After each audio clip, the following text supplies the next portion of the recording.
Good evening, everyone. I hope you all are doing great and studying well. As we have almost, if you've seen the textbook, we are reaching the end of the chapter. There's just a final few more topics is left, and we'll try to finish that. Okay. So let's get back to the topic, and first we'll revise whatever we've done earlier, and then I'll move ahead with the chapter. Okay. So let me start sharing my screen.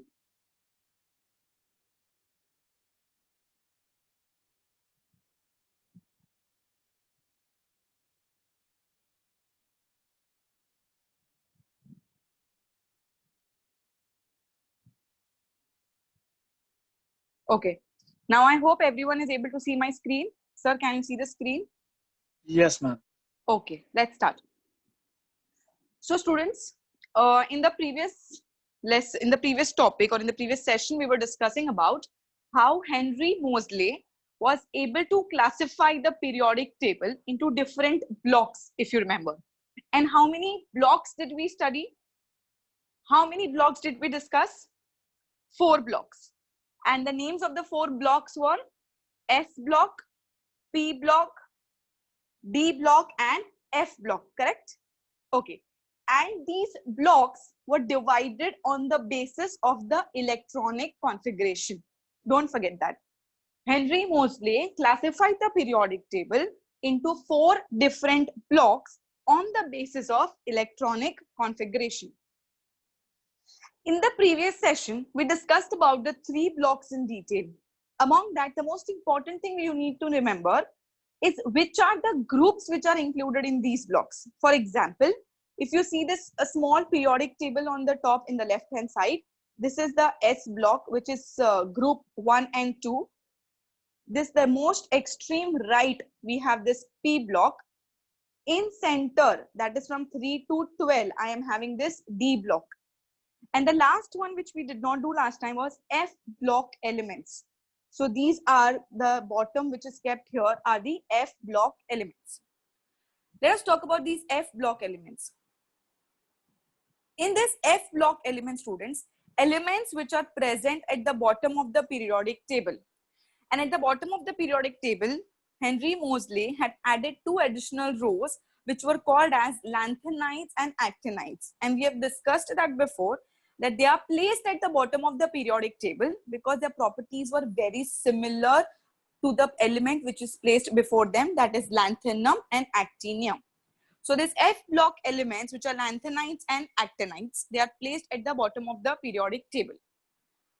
In this block, students, they have 3 incomplete outermost shells.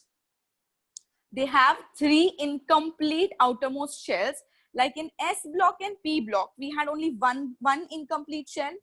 In D block, it was 2 incompletely filled shell, whereas in F block, they're gonna have 3 incompletely filled outermost shells. And all these elements are also going to be metals because they are in the left hand side of the periodic table. That is, this is the zigzag line if you remember here. So they all are on the left hand side of the periodic table.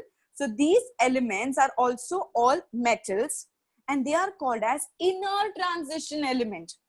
Do you remember this word inner transition? We have discussed the word transition elements in D block. When I said that these metals, which are the transition elements, are a transition from S to P because they are in between. This block is called as transition elements. And because the F block is here, from here we have picked it up and placed at the bottom of the periodic table. They are coming from inside the transition elements. So we call them as inner transition elements. Apart from the names of the blocks, we have also given the blocks some names which are S block and P block are called as normal elements. The word normal elements are used for those elements which has only one shell incompletely filled. Once again, I'm repeating. Normal elements, which is my S and P block, are those elements which has only one shell incompletely filled. In between, which is my D block. D block elements are called as transition elements. Another name for D block, students. D block are called as transition elements and they have last 2 shells incompletely filled. The last 2 shells are incompletely filled. Whereas F block Another name for F block elements is inner transition elements, and they are going to have last 3 shells incompletely filled. I hope you all are able to imagine the periodic table very clearly, because this is what we've been discussing in the past few lectures. Now this periodic table, apart from naming them, apart from remembering few blocks, few groups and periods, you also need to remember these 4 blocks, which is S, P, D and F. And the F block elements which we are discussing today are the elements present at the bottom of the periodic table, which are lanthanides and actinides. They have 3 shells incompletely filled. All are metals and called as inner transition elements. So with this, we finished with the blocks of the modern periodic table. So let's see what do we have more to study now. What are the features have we observed in the modern periodic table? Just a quick recap of what we've been doing earlier.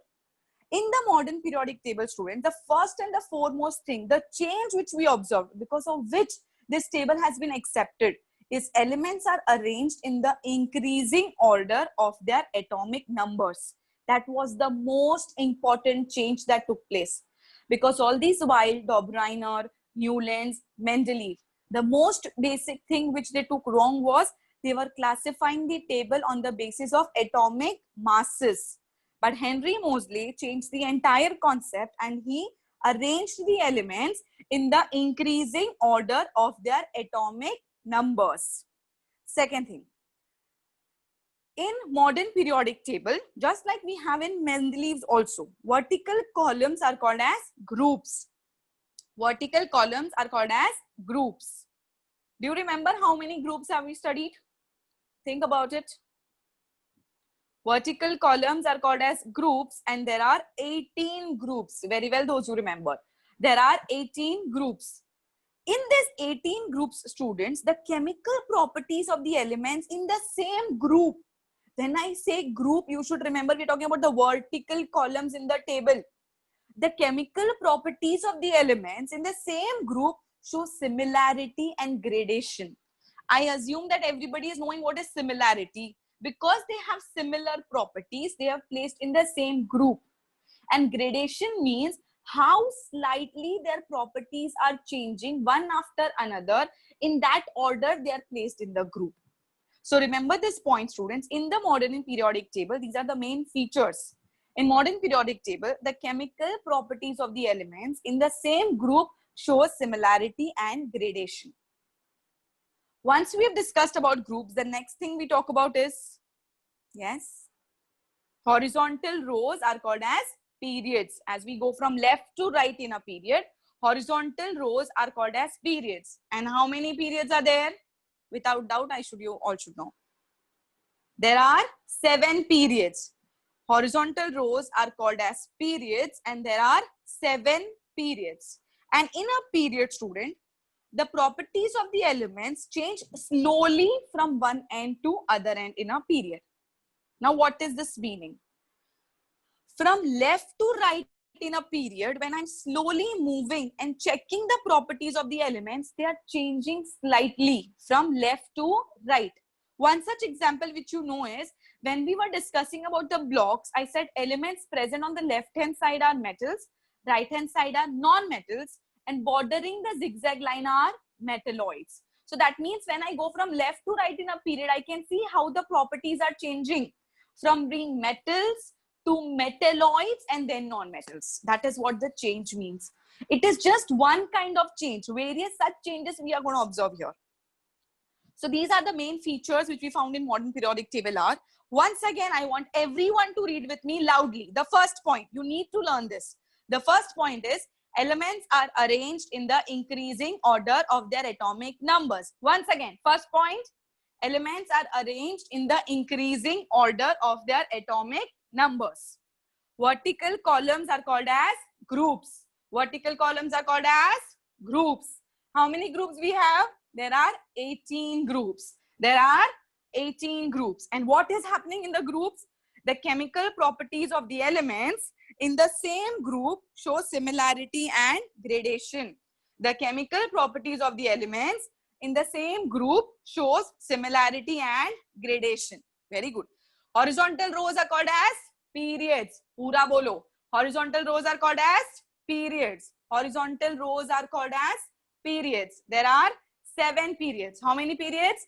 7 periods. And what are happening in the periods? The properties of the elements change slowly from one end to other end in a period. The properties of the elements change slowly from one end to other end in a period. So these were our main features of the modern periodic table. So now, by now, I hope you all know that we have taken Henry Moseley's periodic table and it is accepted everywhere, what we are studying today also.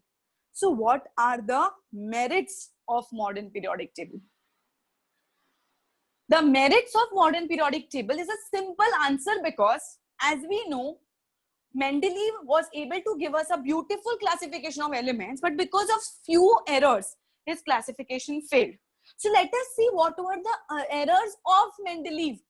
Do you remember the demerits of Mendeleev?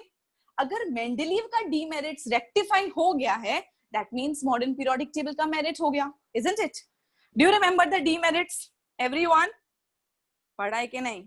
Let's have a quick glance over that. Demerits of Mendeleev's periodic table. I am revising this, students, just to make you understand what will be the merits of modern periodic table. To understand the merits of modern periodic table, we are revising the demerits of Mendeleev's periodic table. Let's quickly read all the points. We had a problem regarding cobalt and nickel because the whole number atomic mass was same. So one thing we have to check whether cobalt and nickel have rectified the problem or not.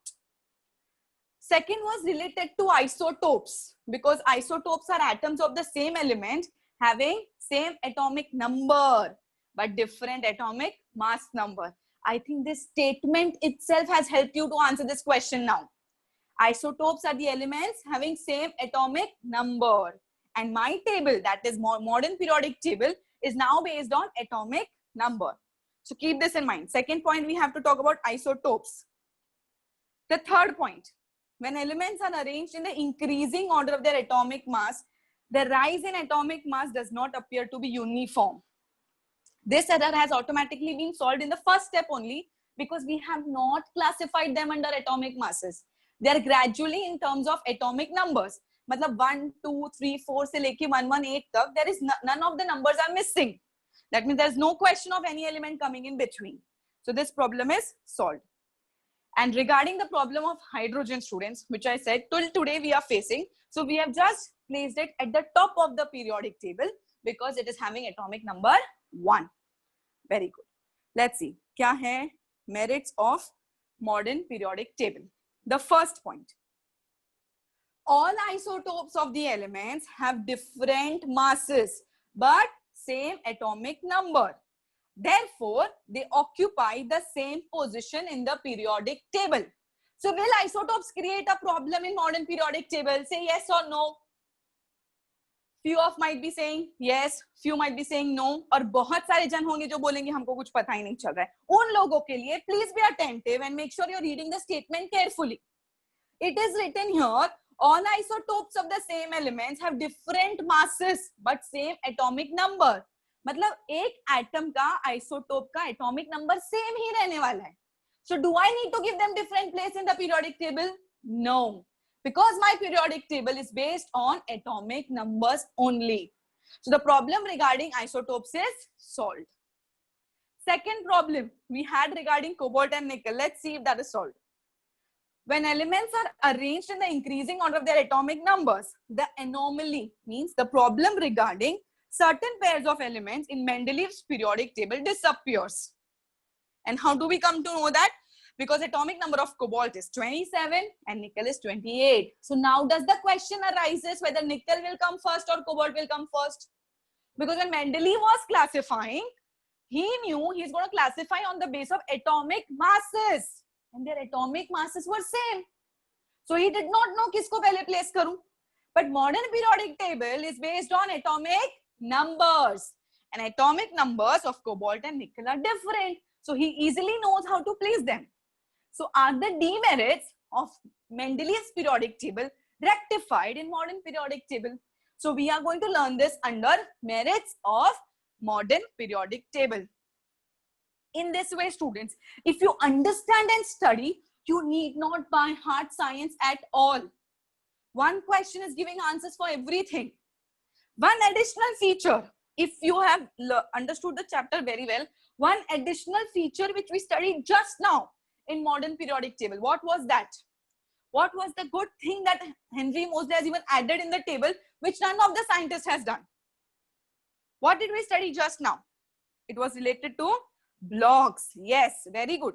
Elements are classified according to their electronic configuration into different blocks. That means apart from giving all these features, he also added one more feature in the table. He classified the periodic table on the basis of electronic configuration into different blocks. And which are the 4 different blocks we have studied? S, P, D, F. I want you to have this image in mind when I talk about periodic table so that your answers are very easy. So this was about merits of modern periodic table.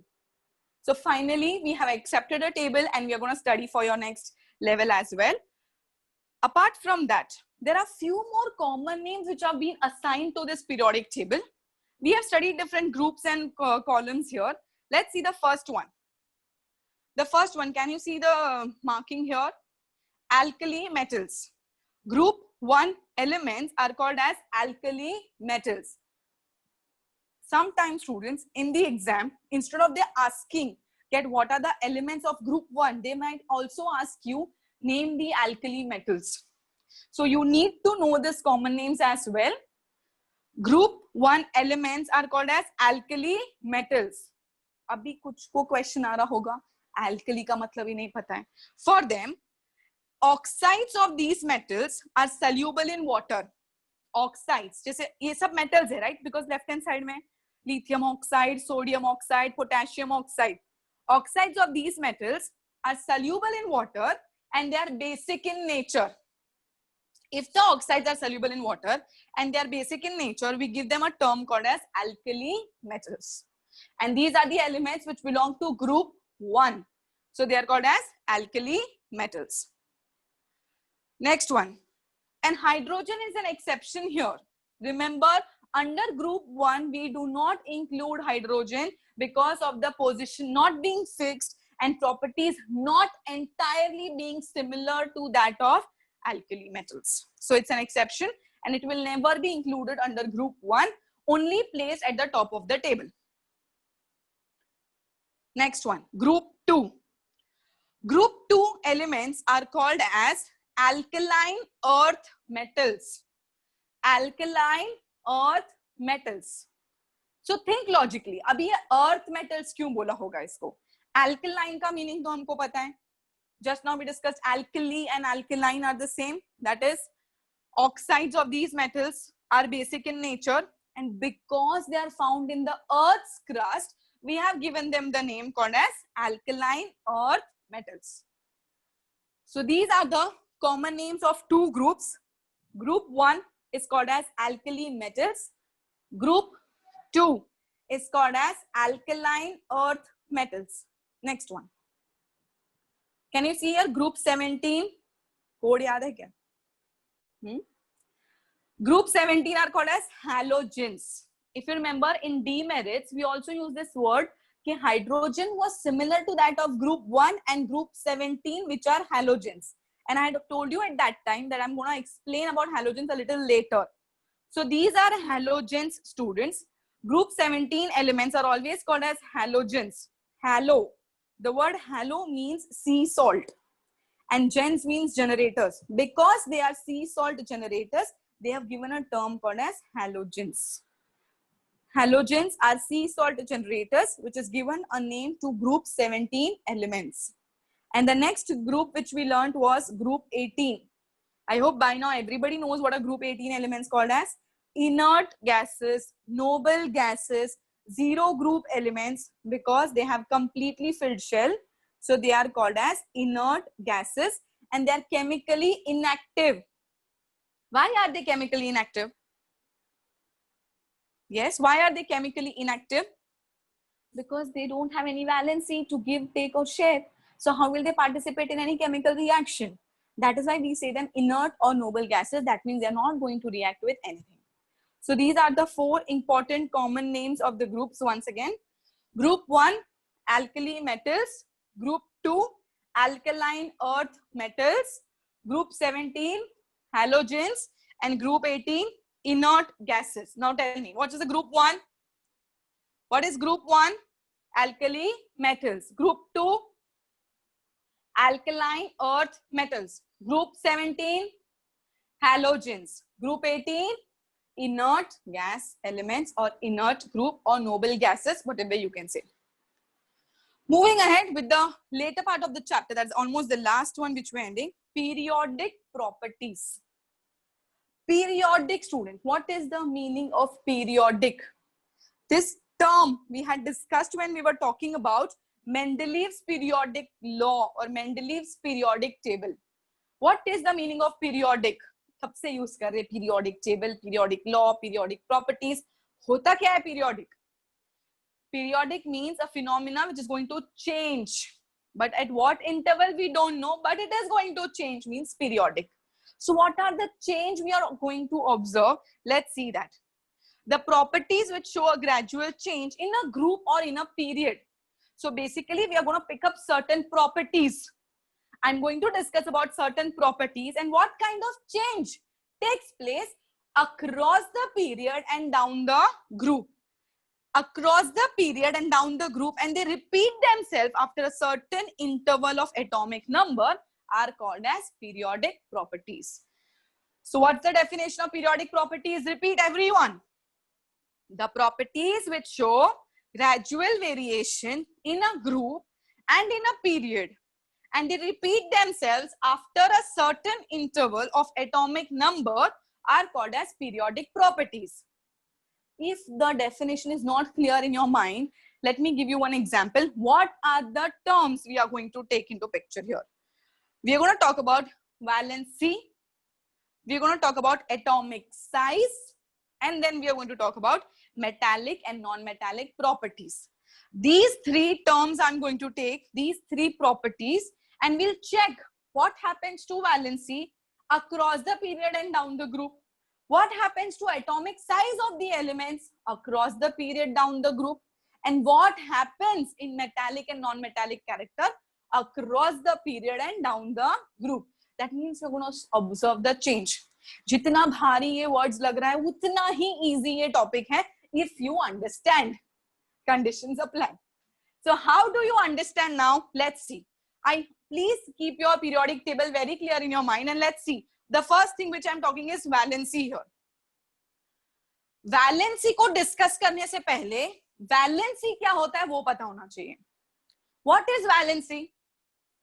बहुत सबने सुना है, valency ही सुन रहे हैं हम. Chemistry में important क्या है? Valency. पर valency क्या है हमको पता नहीं. So for you, once again I'm telling, valency of an element is determined by the number of valence electrons. अरे यार ये टीचर कितना कंफ्यूज करती है. एक बार वैलेंसी बोलती है, एक बार वैलेंस इलेक्ट्रॉन्स बोलती है. इन दोनों में डिफरेंस है क्या? है क्या? जिसको नहीं लग रहा है उनको ध्यान से सुनना है. Valence electrons is the student number of electrons present in the last shell. किसी भी एलिमेंट के लास्ट शेल में जितना भी इलेक्ट्रॉन प्रेजेंट होगा उसको हम बोलेंगे valence electron.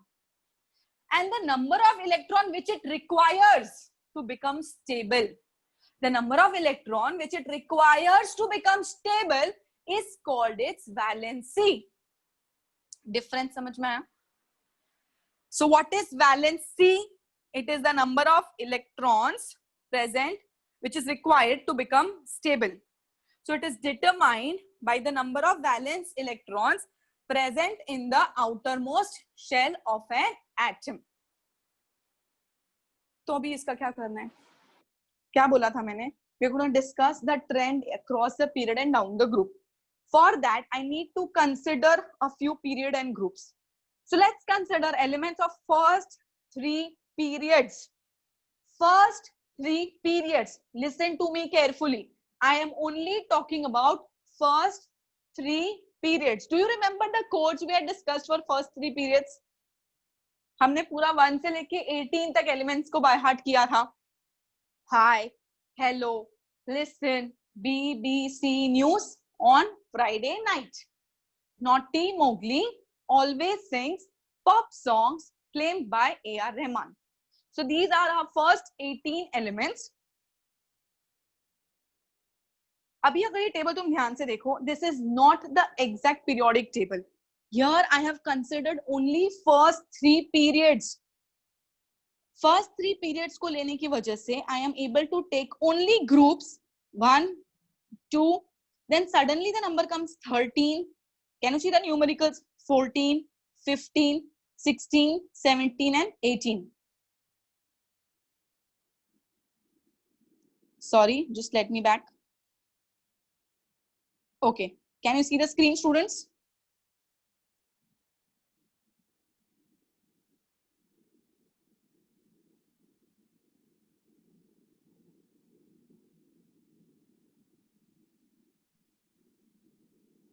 Okay, I hope you can see it now, everyone. Let us go a little back and understand. Just give me a minute. Okay. So we come here again, valency, and I discussed that we are taking only first 3 periods, because of which we are able to club the 13 and 14, 15, 16 together. If you all have your textbook in hand, you can see the periodic table. If not, you can see the screen here where I am showing you the periodic table. Can you see the periodic table now? अभी इसमें देखो students, मैंने सिर्फ है ना 3 periods को पूरा use किया है. This is the first one, the second one and the third one. Now can you see this? ये 3 periods को join किया, इसलिए नीचे का D block is put down and they have just joined together to understand what's happening to valency across the period and down the group. Let's see this.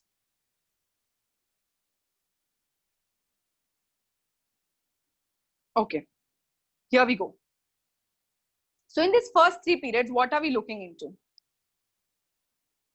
The period number. Can you see the period number? It's blinking 1, 2 and 3. The period number indicates the number of shells. अभी ध्यान से देखो, first period में कौन सा elements है? Hydrogen and helium. कौन सा एलिमेंट है? Hydrogen and helium. इन दोनों के पास कितना शेल है? Only 1 shell. Second period, lithium, beryllium, boron, carbon. How many shells do they have? 2 shells. Can you see? पूरा लेफ्ट से राइट देखो, लिथियम से लेके नियॉन तक, K and L, only 2 shells.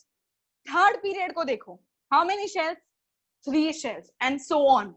So number of the period number will indicate the number of shells. Elements present in the same period have same number of shells, which is equal to the period number. As one period goes down, each new shell starts adding up. मतलब first period में only एक shell होगा सबके पास, second period में 2 shells, third period में 3 shells, till 7. It is how it's going to be. So remember always, it's a hint to remember the answer. Period number indicates the number of shells. Okay, then group number indicates the number of valence electrons. This will happen only in case of if I consider this Roman numerals, which you don't have to learn. So let's move ahead here. Elements having same number of valence electrons or having same outer electronic configuration are present in the same group. अभी इसका मतलब देखो. Can you see the group? Group 1. Can you see here? Group 1. ये पूरा group 1 है. ये group 2 है. Group 1 में सबके लास्ट शेल में कितना इलेक्ट्रॉन है? See, हाइड्रोजन के पास 1, 1, 1. So can I say elements in the same group is going to have same valence electron? I am not saying same valency. I am saying same valence electron. और valence electron का मतलब क्या होता है? Number of electron present in the last shell. Number of electrons present in the last shell. Please don't get confused in these two terms. They are little tricky. When I say valence electron, I am talking about number of electrons in the last shell. Very good. So this group number is going to help us with that. So I'm considering here elements like sodium, magnesium and aluminium. Please concentrate on sodium, magnesium and aluminium. How many electrons are present in the last shell? 1, 2 and 3. So what will they do to become stable? What will they do to become stable? Stable electronic configuration कौन सा है? 2, 8 और last shell में 1 है, तो क्या करेगा वो? It is going to donate the 1 electron and become stable. So valency of sodium will be 1. Magnesium will donate 2. So magnesium का valency कितना हो जाएगा? 2. Aluminium will donate 3. So कितना हो जाएगा valency? 3.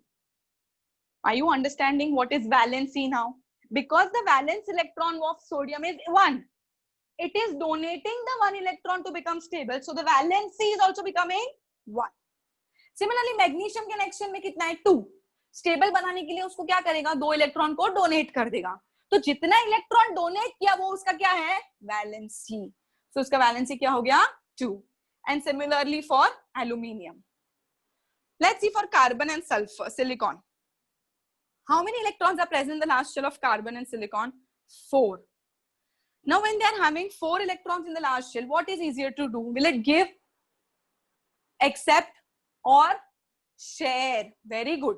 This all we have done in the previous standard, student. Just a revision of all that. It will share the 4 electrons to become stable. क्योंकि 4 देने का है तो भी 4 है, accept करने का भी तो 4 है. Instead, it is going to share the 4 electrons to become stable. So the valency is 4. Now the difficult part comes here. When I talk about phosphorus, sulfur and chlorine, everyone, I'm going stepwise. सबसे पहले, can you locate phosphorus here? This is the phosphorus, okay? Phosphorus का electronic configuration क्या है? 2, 8, 5. What is the valence electron? Valence electron is 5. Valence electron का मतलब number of electron present in the last shell, which is 5. Now it has to become octet. या तो वो 5 को donate कर सकता है, या तो वो 3 को accept करेगा. Why this number 3 came into picture? Because it has to make octet, which is 8. What do you think is easier to do? Will it donate 5 or accept 8? Accept 3, I'm sorry. Will it donate 5 or accept 3? क्या easy होगा? Accept 3. 3 क्यों accept कर रहा है? Because 5 plus 3 is going to give me 8. So the number of electrons which the element does to donate, accept or share. कितना electron इसने accept किया? 3. इसलिए इसका valency क्या हो जाएगा? 3. Now here when I see phosphorus, you can clearly make out the difference. Phosphorus का valence electron कितना है? 5. और valency कितना है? 3. Once again, see carefully. Valence electron is 5 and valency is 3. What about sulfur? Now I want you all to think, then I will help you. Sulfur, stepwise जाओ. Sulfur का valence electron कितना है? 6. What is the valence electron of sulfur? 6. पूरा 6 निकालने का एक option है. दूसरा 8 बनाने के लिए कितना ऐड करना पड़ेगा? 2. So what is easier to do? Remove 6 or add 8? Add 2. Remove 6 or add 2. What is it going to do? Add 2. So the number of electrons which are accepted is 2. So the valency becomes 2 here. Very good. For everyone, once again, valence electron is 6 and valency is 2. Chalo chlorine ka quickly. If you have understood phosphorus and sulfur, I think chlorine is going to be easier. 7 is the valence electron and valency will be 1 because 1 अगर add करेंगे तो बन जाएगा 8, which is my octet. And for argon and neon, क्या करना चाहिए इनको? इनके पास stable है.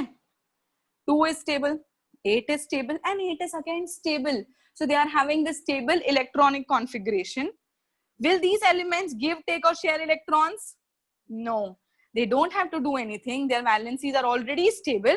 So their valency is 0. So their valency is 0. So now when you move from left to right in a period, can you observe the change here? What are you able to see? पहले valency कितना था? Sodium का 1, magnesium का 2, aluminium का 3, silicon का 4, phosphorus again 3, 2, 1, 0. So what is the change you are going to see here? Valency first increases from 1 to 4 and then decreases from 4 to 0. So what happens to valency across the period? Valency across the period first increases and then decreases. First it is from 1 to 4, then goes down from 4 to 0. तो quickly बताओ down the group क्या observe कर रहे हो तुम? Down the group क्या होता है? Down the group hydrogen 1, lithium 1, sodium 1. Group 2 में देखो बेरिलियम का 2 और मैग्नीशियम का भी 2. So down the group, is the valency changing? No. So valency remains the same when I go from top to bottom in a group. So all the elements of a group have the same number of valence electron. Therefore, they have same valency. So this was first periodic property which we have discussed, which is valency. And what is the change in valency? I can see when I go from left to right in a period. Left to right. Period में क्या होता है valency को? First increases and then decreases. Or in a group, what happens to valency? It remains the same. Why does it remain the same? Because group has the same number of valence electron. Groups has the same number of valence electron. Students, this is very easy, but just it will take a little time to sink in your mind. For that, I would request you to read the textbook very carefully regarding this concept of valency. Because next lecture, I'll try to take your oral in the class as well. But please make sure you revise everything and come. Okay? So I'll end my today's class here only. Dhruv sir.